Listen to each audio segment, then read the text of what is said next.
Halos 4 na buwan na mula nang itatag ang Independent Commission for Infrastructure (ICI) na naatasang mag-imbestiga sa mga anomalya sa flood control anomalies. Inihayag ni Pangulong Bongbong Marcos Jr. na malapit nang matapos ang trabaho ng komisyon.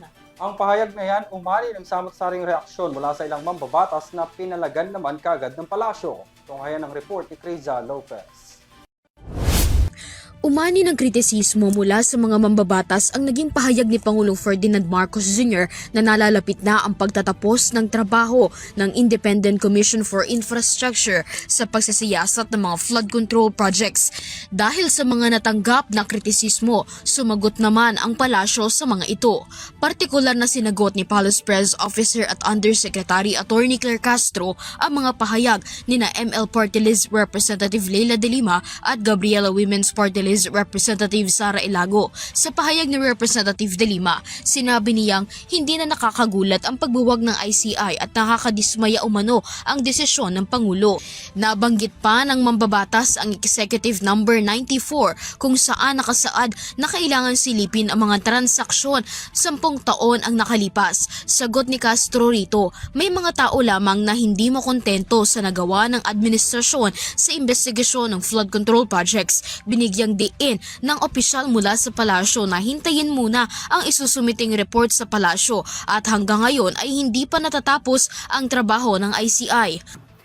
Totoo po, ang EO94, sinasaad po dito na lahat po ng transaksyon for the past 10 years ay dapat maimbestigahan.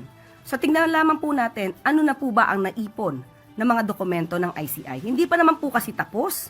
Ang trabaho po ng ICI nandiyan pa rin po.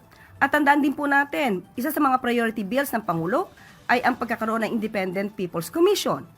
Sinagot din niya ang sinabi ni Ilago na palabas lamang ang ICI para mapagtakpan ang mga kaalyado ng Pangulo. Hinamon ni Castro si Ilago na maglabas ng ebidensya kaugnay sa kanyang paratang.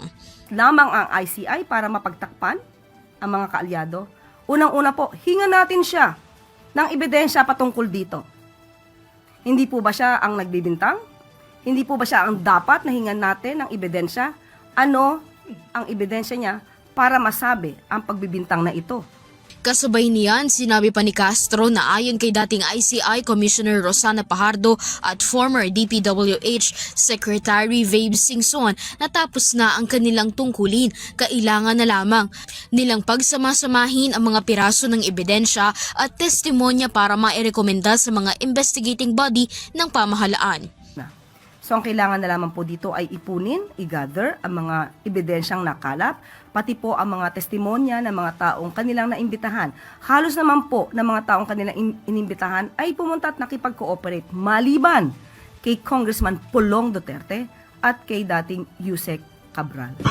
Dagdag pa ni Palace Press Officer at Undersecretary Attorney Claire Castro, nakadepende pa rin kung hanggang saan na ang naimbestigahan ng Independent Commission for Infrastructure bago ito tuluyang buwagin at malalaman naman kung hanggang saan na ang naimbestigahan nito sa oras na maipasa na ang kanilang report kay Pangulong Ferdinand Marcos Jr. Para sa Euro TV News, Criza Lopez, sumasaludo sa bawat Pilipino.